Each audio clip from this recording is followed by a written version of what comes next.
You're listening to episode 7 of Liz's Healthy Table.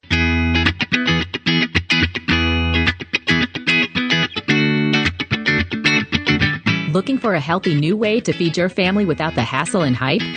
Welcome to Liz's Healthy Table, where your host, Registered Dietitian Nutritionist Liz Weiss, serves up fresh and flavorful recipes with a tasty side of science, good nutrition, and fun. Are you and your family ready for some wholesome food that tastes great too? Don't change that dial. Your food adventure starts here. Welcome to the show, everybody. Today, I'll be talking about peanut allergy prevention with the help of Registered Dietitian Nutritionist Sherry Coleman Collins. Now, the National Institutes of Health, they have new guidelines out for preventing peanut allergy in the U.S. They now recommend the early introduction of peanut protein to infants between the age of 4 to 6 months of age, depending on their risk. And, this may be surprising for a lot of you. You might be confused by this because, a couple of years ago, we were told not to introduce peanut protein. So Sherry, who works with the National Peanut Board, she's going to join us today with reliable science-based information about peanut allergies. She's going to tell us everything we need to know. She's also going to talk about the nutritional benefits of peanuts, the versatility. She's got some recipes to share and lots of ideas for including peanut butter powder. Maybe you've tried that, maybe you haven't. And also a product called Bamba. We're going to talk about that. What is it? And I have a new recipe as well. It's sort of, it's an easy recipe. I'm kind of getting into easy because it's summertime. I've got a soft serve ice cream. I have ice cream in quotes because it's not really creamy. There's no sugar added. I use peanut butter, frozen berries, bananas. I'm going to tell you all about that. So stick around for that. And by the way, if you are on Twitter or Instagram, you can follow Sherry, and her handle is at PeanutRD, and that RD stands for Registered Dietitian. And I love this about Sherry. She's got a great sense of humor. She is married to Mr. Peanut RD, and she tells me that between them, they have a little peanut of their own. Love the pun. She also has a furry beast at home, and I need to ask her, who is that furry beast? Tell me more. I need to know. So stick around. Lots of great info coming up. But before we welcome Sherry to the show, a couple friendly reminders. You can head over to lizshealthytable.com for today's recipe. Also, all the show notes. If you go to my podcast page, I'll always have the show notes, all the resources that we talked about, lots of links, lots of great resources. If you're on Facebook and you want to join my podcast posse, it's a closed Facebook group, head on over, click join. I will welcome you in. And, all these links are on my website and all my social media links, Facebook, Instagram, Twitter, you name it, I'm there. So I hope you'll follow along. I would like to thank my sponsors. Without them, of course, I would not be able to bring the podcast to you twice a month. And every other Wednesday, you can always expect a new podcast from Liz's Healthy Table. So first off, let's thank Zespri Kiwi Fruit. They are the global leader in premium quality kiwi fruit. Zespri Sun Gold kiwi fruit. Have you seen them? It's a special type of kiwi fruit.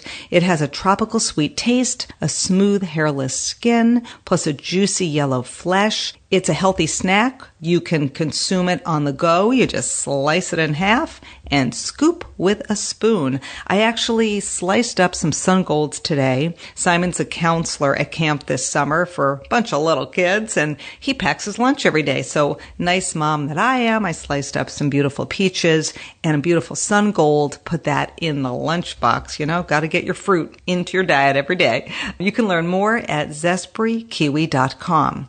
I'd also like to thank Bush's Beans. They're at bushbeans.com. So versatile, right? Black beans, pinto beans, cannellini beans. So convenient, so economical. So check out their website for lots of recipes, resources, and more. And as always, I'd love to thank Super Healthy Kids. They are my online buddies. They support this podcast by sharing it every other week with their people. And so I'm sharing Super Healthy Kids and their awesome blog with my people. So please head on over to their website and cruise around, grab a bunch of recipes while you're at it. So enough about me. Let's go ahead and welcome Sherry Collins Coleman to Liz's Healthy Table. Welcome, Sherry. Thanks, Liz. Happy to be here. It's so great to have you. You know, I've been talking to you for a while about having you on the podcast, and finally, ta-da, here you are. So I'm so excited to have you on the show today. Thank you so much. So tell everybody, before we kind of dig into peanuts, peanut allergies, why don't you just tell us a little bit about yourself? Like, where are you today and a little bit of your background? Well, I am in beautiful Atlanta, Georgia. Our offices are here in the Atlanta area, and I live just north of the city, and I'm an Atlanta native, so not too many of us left. So I've been with the National Peanut Board for about 6 years, and before that, I started my career in clinical pediatrics at Children's Healthcare of Atlanta. And I loved working with children and did that for quite a while, and then moved into school nutrition, also here in the metro Atlanta area, and worked in school nutrition for about 5 years. So I've always kind of been focused on feeding kids. And now you have a kid of your own. Tell us you have a little boy, right? I do. Yes, I have a son. He'll be 4 next month, and he is absolutely the joy of my life. He's a lot of fun. He's just as gregarious as most other 3.5, 4-year-old little boys. Probably very curious, right? A lot of questions. Oh my goodness. He asks why so often. But I've had very good examples of moms around me and my mom who were really good at just answering those questions. And so it's really fun, and we make it a game. Okay. And before I forget, who's this furry beast that lives in your house? We have a golden retriever who is almost 80 pounds. He's a giant dog. He looks a lot like a fur ball, and he sheds constantly, but he is also our best friend and just the most loyal and wonderful dog. He's a rescue, so I think he loves us extra because we rescued him. Oh, and what's his name? His name is Bagger Vance. Bagger Vance. Okay. We suspect his previous owners were golf fans because that's a golf movie reference, and we've never seen the movie, so we need to have a screening at our house and watch it with the dog. I think I might have seen that. My husband is a huge golf fanatic, and if anyone has seen it, it's me. So I'm going to go and look it up and just see if it looks familiar. But when you said Bagger Vance, I'm like, gosh, I think that's a golf term. You know, it's very funny because I'm out on Nantucket. It's an island off the coast of Massachusetts, and I'm here for about 6 weeks this summer, and everybody has like golden labs and golden retrievers out here. It's almost comical, and every single time I meet a dog, I say, "What's your dog's name?" And invariably, the owner says, "Oh, my dog's name is Tucker." And I'm like, why is every dog named Tucker? So if you told me your dog was named Tucker, I was literally going to have you got to be kidding me. One of those this is not happening. So Tucker the dog, Bagger Vance the dog. So let's move from dogs to peanuts, okay? Let's talk a little bit about peanut allergies because, you've worked in schools. A lot of schools don't allow peanuts, right? We know that there was this rise in allergies. What is the deal with peanut allergies, the prevalence here in the U.S.? And then let's talk a little bit about how we can prevent peanut allergy in our kids. Yeah, so that's a great place to start. I always try to start with people when we think about peanut allergies with getting some true frame of reference because there are a lot of myths and misunderstandings about peanut allergies, as you can imagine. Many people believe that the prevalence of peanut allergies is far higher than it really is. In fact, we've done some consumer research that shows that people think that about 25% of Americans have some sort of a food allergy, which would be 1 in 4, when in reality, the research tells us that the true prevalence of food allergies is somewhere around 4% of the total population has a true food allergy.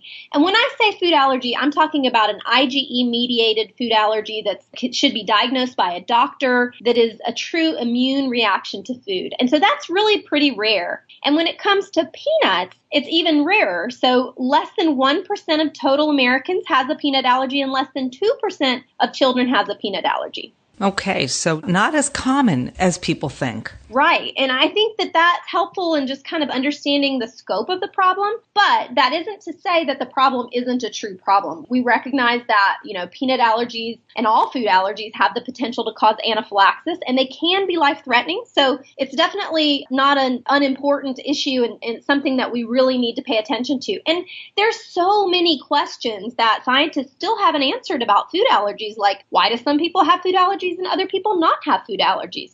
How do food allergies start? We know that some people can have sensitization, which means that we might actually create antibodies to some foods, but never actually have true food allergy reaction. And so doctors don't even know why that even happens. So lots and lots of questions. And I think that feeds people's sort of fear and misunderstandings about food allergies. And because of this fear of food allergies, and obviously this very legitimate concern, for years, doctors told new moms and dads, hey, do not give your babies any peanut protein, any peanut product. You, mom-to-be, breastfeeding mom, don't eat it. So what was the advice then, and why has that advice changed? Yeah, so what happened was before 2008, the American Academy of Pediatrics recommended withholding certain food proteins from infants as a way to try to prevent food allergies. So they recommended waiting to introduce peanuts and fish and tree nuts and lots of other foods for 1 year, 2 years, or 3 years, depending on the allergen. But in 2008, the Academy came back and said, actually, the research doesn't support withholding as a means to prevent allergies. So that was in 2008, almost 10 years ago. But they did not give advice on introducing allergens. So most physicians and most parents, by way of their physicians, did not introduce allergens. They waited to introduce allergens until after a child was 12 months or older. And that was just because there wasn't enough evidence to show that introducing food proteins, including peanuts, could prevent allergies. And so they thought that they were taking the safer route by being more conservative. But in 2015, a study was released called the Learning Early About Peanut Allergy. We call it LEAP for short. So the LEAP study was released in 2015, and it actually followed over 540 or 560, I don't have it in front of me, but infants for 5 years. And what they did was they randomized these children, these infants between 4 and 11 months. They randomized them to either eat peanut foods or not eat peanut foods for 5 years.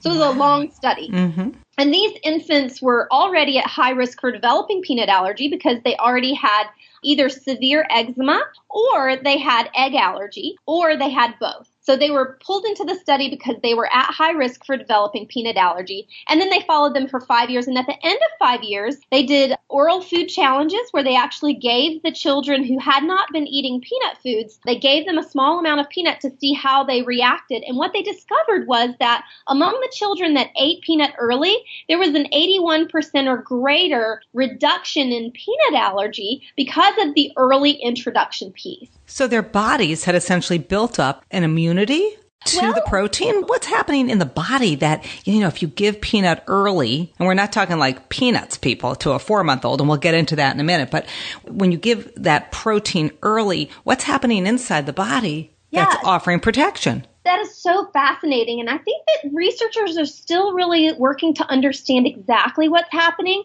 But essentially, our immune system is dynamic. We used to think that it was static, right? That if you had an allergy, you would always have that allergy. Or if you had some sort of an immune condition, you would always have that immune condition. But what we know now is that the body's actually learning. And in the very beginning of our lives, as we're in infancy, our bodies are learning about what is safe and what is not safe. And in some cases, children are exposed to proteins through the skin, especially if they have broken skin, right? If they've got eczema, especially severe eczema, their skin is open and they're being exposed to proteins in the environment. And that exposure is starting the process of sensitization, where the body is seeing this protein and thinking, this is not a safe thing and I need to protect myself from it. But what the researchers found is that when oral introduction happens at the same time, so when the child is eating the food at the same time, somehow it teaches the body that that same protein that's being eaten and also sort of seen through the skin or exposed through the skin is actually a safe protein that doesn't have to be, that the body have to mount a defense against.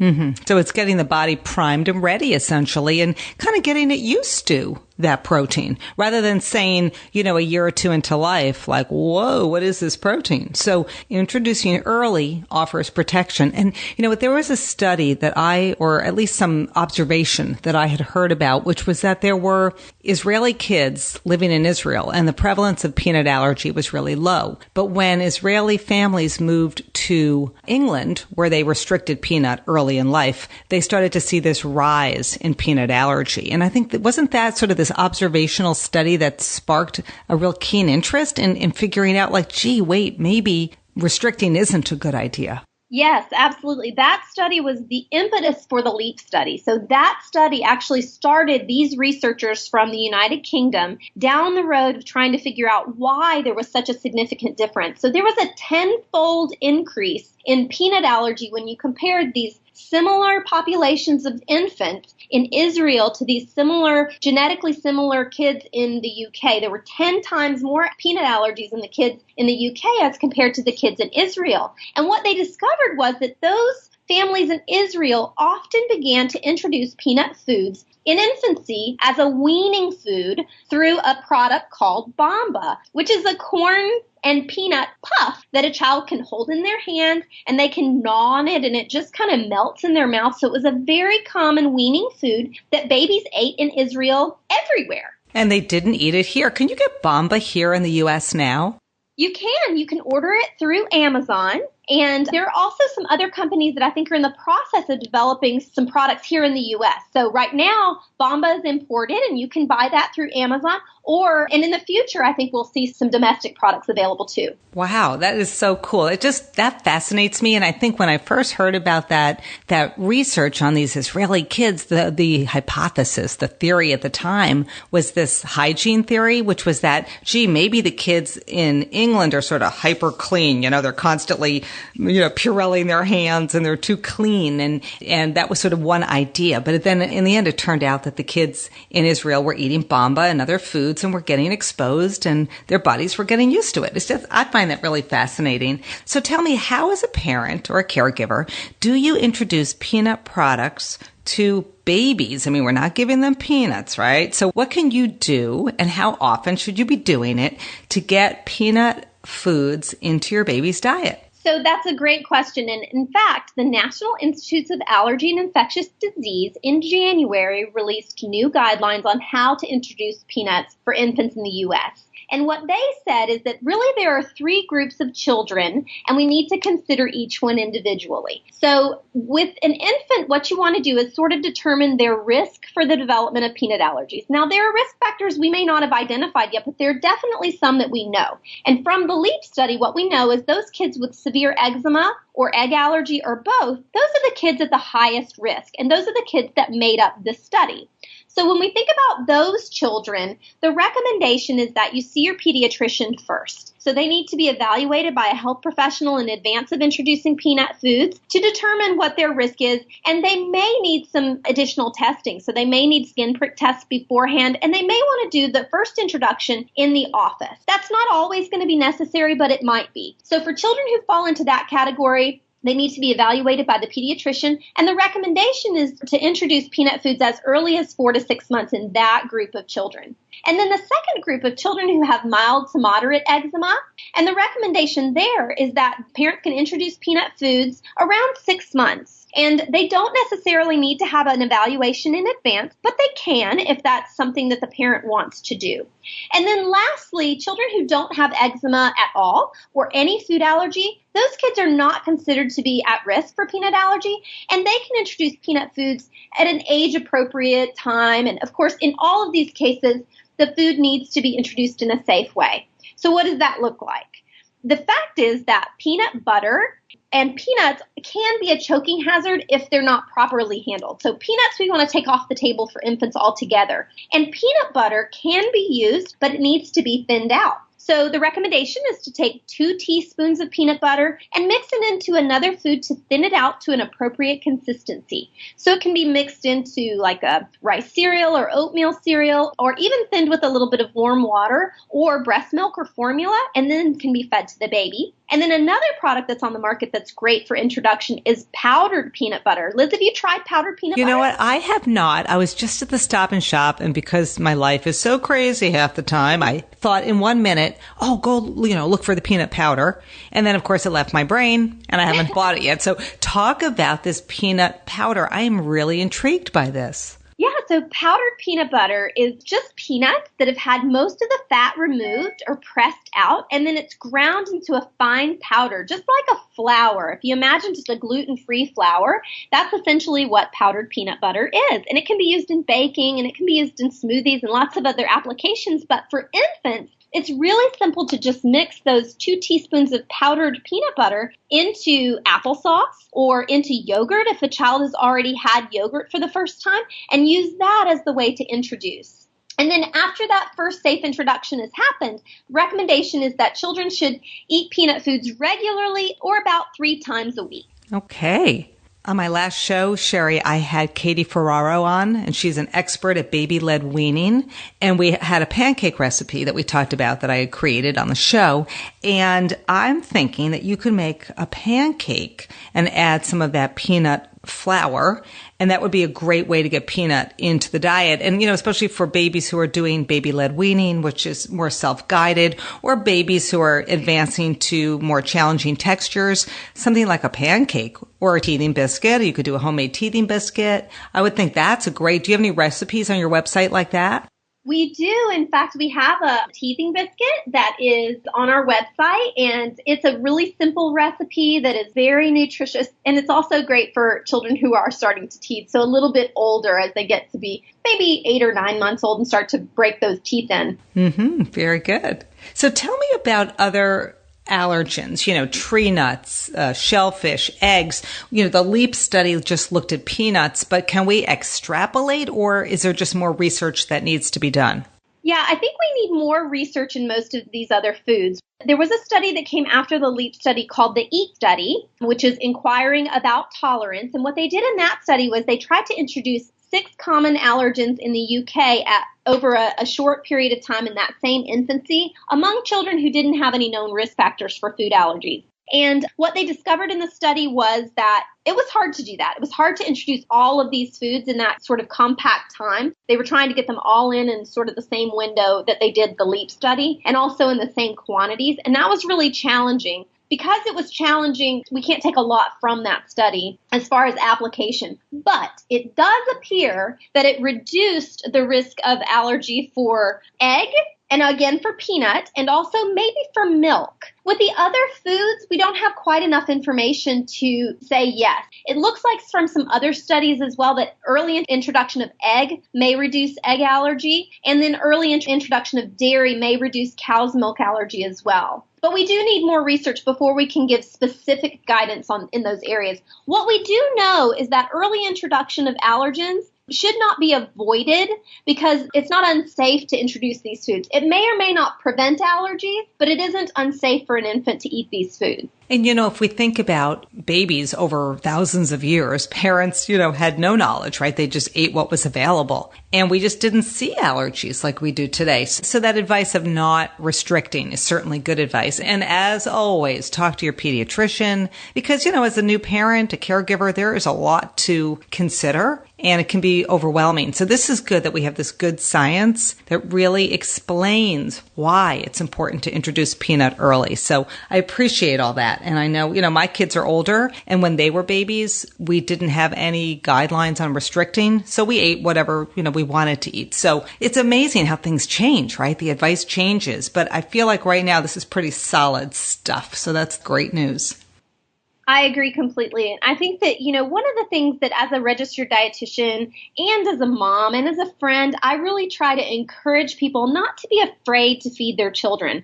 When it comes to allergies, the fact is, again, that a very small percentage of the population is going to develop true allergies. Among children, it's probably less than 6 to 8% of children are going to develop an allergy. That means that 92% or better of children are not going to have any allergies at all. So we need to approach feeding in a confident and fun way, making it really fun for kids and much less clinical. I hear you.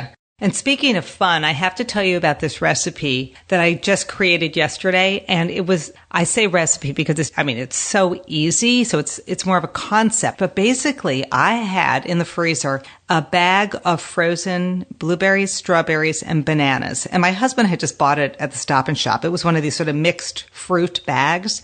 And so I just took out a cup. So again, it was blueberries, strawberries, bananas. And if you have leftover fruit that you happen to freeze in separate baggies, which I often do, then you could just pull a little bit of each. And so I have a little mini food processor. So I added the frozen fruit. I added a tablespoon of creamy peanut butter. I added 2 tablespoons of orange juice, 100% orange juice, and then I just blended it up in the food processor. And it took a little bit. One of those strawberries was kind of big, just kept processing, and I ended up with what had the consistency of soft serve ice cream, or maybe sorbet is a better word. Oh my gosh, this was so good. And, it serves 1 to 2. It depends. Like, I have teenage boys, it serves 1. For me, I ate 3/4 of it. If you have 2 little kids at home, or, mommy and 4-year-old, this would be a great little treat in the afternoon. So no added sugar. You're getting the protein from the peanut butter, all those antioxidants from the fruit. Oh my gosh, it was so good. I love it. And it just had this subtle peanut flavor. It was really yummy. So I'll share that on the blog. Great. I look forward to trying that with my son. Yeah, and you post a lot on Instagram. You are truly the Peanut RD. You guys have to follow Sherry. You have so many great ideas. Like, what's your favorite? And then I'll ask you your son's favorite, and we might even get into furry beast as well. But what's your favorite recipe to make for, dinner, let's say, that has peanuts or peanut butter or peanuts in it? Tell me about your favorite.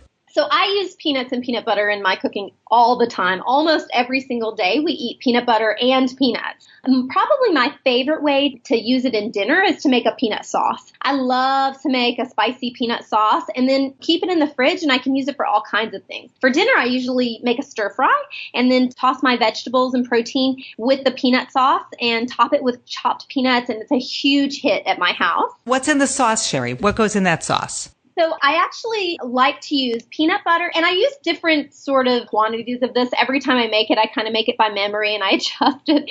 But I can give you some links to some good recipes too. So my peanut sauce has creamy peanut butter and soy sauce and a little bit of rice vinegar. It has fresh ginger, fresh garlic, and then I usually add some garlic chili sauce, which is like a spicy condiment that you can get in the Asian section of your grocery store. And then I usually thin it out with a little bit of warm water if it needs it.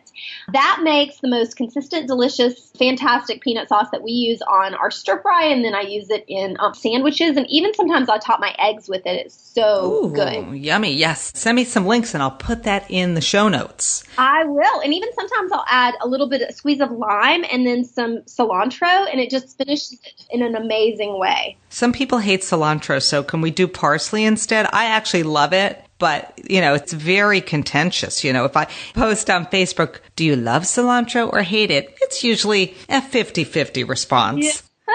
My husband hates it. So I always put it on the side, and then I top my dish with the cilantro. I personally wouldn't replace it with parsley. I would just leave it out. Okay. There you go. I like to give people lots of options. Yeah, absolutely. What else do you like to do with peanut butter and peanuts? Give me another idea. I'm a smoothie girl myself. So you mentioned that sorbet that you make. I love to blend peanuts and peanut butter into all kinds of things. And we use the powdered peanut butter a lot as well. So this morning, in fact, I made, and I think maybe I saw somebody else post something like this recently on social. And it might have been you or it might have been somebody else. I make smoothies a lot in the morning. And so frozen banana, some milk, and then I add to that a couple of tablespoons or 3 of powdered peanut butter. And then I add a tablespoon or so of cocoa powder and blend that up with some ice cubes. And it makes the most wonderful, frothy, delicious smoothie in the morning. For me, I add some greens as well. And sometimes I'll add that for my son, but my husband's not a big fan of that. Boy, he doesn't like greens. He doesn't like cilantro. What is the deal with Mr. Peanut? Well, he's been my work. He's kept me on my toes as a dietitian. Oh, yeah. He makes you create all sorts of interesting concoctions, I'm sure. Exactly. I'm sneaky with him because he'll pick it out if he knows it's in there. So I'm sneaky with vegetables, putting them into eggs and putting them into smoothies and baking them into things. That's so funny. Yeah. That he's like a little kid, right? He is. So he was preparing me for my son when he was a toddler and he stopped eating everything.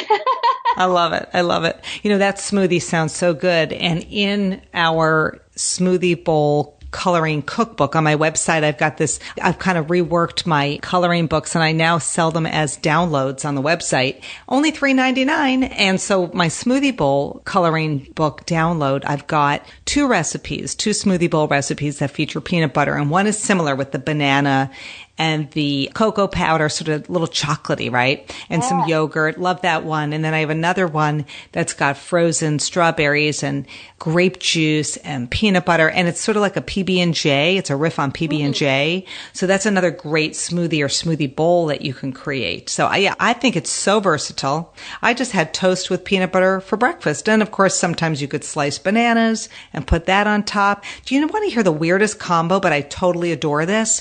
It's whole wheat bread, just toast it up lightly, spread peanut butter on top, and then take gorgeous, ripe summer tomatoes, slice them, and then put a slice or two of tomato over the peanut butter, and then a little bit of salt on top, like kosher salt or sea salt.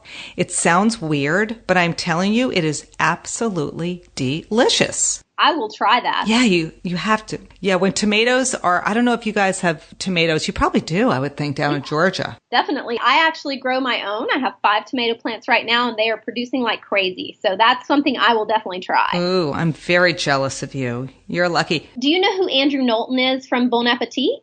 Is he the editor? He is. Yeah. And he hosted the most interesting combo, and now it's one of my favorite things. And he loves peanuts and peanut butter. And he posted a peanut butter toast where he took a whole, just like you're describing, that base of peanut butter on a whole grain toast is like the most perfect canvas for anything. So he took that and then drizzled sriracha and put cilantro on it. And it sounds weird, but it's sort of this Thai peanut butter toast. And it is so good. Ooh, that sounds really strange, but fantastic. I love that. And what about, I know this is such a weird question, but can dogs eat peanut butter? Oh, yes, they absolutely can. Definitely. My dog, so you asked about my furry beast, he loves peanut butter. So my recommendation on peanut butter is just to choose something that doesn't have sugar in it, just because dogs don't always do well with that. So I give him, when we finish up a jar of peanut butter, he always gets the jar. And he is so happy with the jar of peanut butter, and he will lick it completely clean. But we also make him dog biscuits. I think we may have a dog biscuit recipe on our website, too, because it's actually a really good food for dogs. They love the flavor. And it's, of course, just like for people. It's high in proteins and lots of vitamins and minerals that they need, too. So what's in peanuts? Speaking of vitamins and minerals, we're trying not to be so clinical on Liz's Healthy Table, but tell us about nutrition. What do we get from peanuts and peanut butter? Oh, well, peanuts are a great source of all kinds of nutrition. Of course, they have more protein than any other nut. So they have about 7 grams of protein per ounce. They have a good amount of fat, but most of the fat in peanuts is the good kind, monounsaturated and polyunsaturated fat. So peanuts are actually good for you. And they actually have a heart health claim because research has shown that they can actually benefit your heart. They're high in things like, they're a good source of vitamin E, and also magnesium and folate, copper, phosphorus, and even fiber. And why do we need magnesium? So magnesium is important for muscle function and also for your enzymes and even for energy production. Okay, because, there's always these certain nutrients we talk about, but then when calcium is the big one, right? Mm-hmm, so it's always good to say, hey, don't forget your magnesium. I think people take that even sometimes for muscle cramping. I'm thinking supplements, right? Yeah, absolutely. And so, when you think about magnesium and potassium, those are 2 nutrients that are really important for muscles. And peanuts have both of those. They're a good source of magnesium and they provide some potassium. So if you're going out for a big bike ride or a big walk with your kids, have a smoothie ahead of time and add peanut butter. Absolutely. Or use it as a recovery. There you go. And I do love that combo with bananas, cocoa powder, milk or soy milk or almond milk, peanut butter. Yum. Love that. Perfect combo. Hey, Sherry, what is your favorite? Because I like to ask all my guests this, but do you have a favorite cookbook, something that you think other folks, moms, dads out there should have on their bookshelf? I love this question, Liz. I don't know if you know this about me, but I collect cookbooks and I have over 100 cookbooks. What? It's kind of absurd. My husband, I think every time I bring home a new cookbook, he looks at me like I'm crazy because I am. But of all of the cookbooks that I have, and I have so many, I think the most useful cookbook that I have in my shelf right now is called Good and Cheap. It's by Leanne Brown. Are you familiar with that? I know Good and Cheap, yep. And I actually think I have a copy on my bookshelf. Oh, I love that cookbook. And it was developed when she was a master's student, and she was developing it for people who were receiving assistance, so who were part of the SNAP program, which used to be called food stamps. And so every recipe in the book is affordable, it's simple, the instructions are very easy to follow, and every recipe is totally reproducible. So they're very reliable. So for me, when I'm busy, and I'm like you, Liz, I always have a million things going on, and I need to be able to make dinner fast or make a quick lunch or, plan ahead. And her cookbook, to me, does a really good job of taking lots of concepts of cooking and providing really easy instructions. And it's also very plant-based. There are not a lot of meat recipes in it. It's mostly plant-based cookbook. And I just really love that about it. And I recommend it all the time. And it has a really fantastic peanut sauce recipe. Oh, well, there you go. I will totally. I'm not at my home right now, but when I'm back, I'm going to look on my bookshelf because I do a cooking class with a program called Kids Cooking Green. And we work with a lot of low-income families around the Boston area. And Good and Cheap is a book we got, I don't know if it was through a grant maybe, and we had a bunch of them and we were giving them away to families. So I'm very familiar with that book. That's a great, great recommendation. And my next question is, do you have a chef, a cookbook author, somebody that you admire? I call it a chef crush, but someone that you would love to spend time with if you had the opportunity. Oh my goodness, there are so many. Because I have so many cookbooks, there are so many people that I just really admire in the cookbook world. I love Chef Hugh Acheson. I just think he has such a great approach to cooking. I love that he's from Canada, but he's totally adopted the Southern lifestyle and he loves Southern food. And so he's probably one of my favorites. And I have had the chance to meet him, which has been a lot of fun. I think probably he's my favorite. I'd love Mark Bittman. I've never met him. And I think I have probably 5 or 6 of his cookbooks and I love them. Well, I was at a talk that Mark Bittman was at a few months ago. He was doing a fellowship with the Union for Concerned Scientists in Boston. They're affiliated, I think, with Harvard. And there was a big lecture that they were giving that I went to. And he was there. And this guy is so brilliant. And so I agree with you. Mark Bittman, totally on my list. And as far as Hugh goes, I met him at an event that Sherry and the National Peanut Board hosted in Atlanta a couple of years ago. He did a cooking demo and he was absolutely delightful. And he had this tattoo of a radish on his arm. Beautiful tattoo, I might add. I mean, so, hey, it's better than a tattoo of, I don't know, a woman in a bikini or something. He's got this radish. I mean, how could you not love the guy, right? He's awesome. And he's also really committed to the community and giving back and teaching young people to cook. I just really think he does good work. Great. Good. 2 great recommendations. Hey, Sherry, anything else you want to say about peanuts, peanut butter, recipes before I let you off the hook? Sure. Yeah. The only other thing I'd love to tell people is just to visit our website. We have 2 great websites available to answer your questions about peanuts. Of course, you can go to the National Peanut. You can go to www.nationalpeanutboard.org, and that's where you'll find great information on peanuts and inspiration for your cooking and fun ideas for how peanuts can help you be healthier. And then we have another website called www.peanutallergyfacts.org. And that website is really dedicated to answering questions that people have about peanut allergies specifically. So whether they're parents or community members or health professionals or school nutrition folks, that website has the answers to those questions.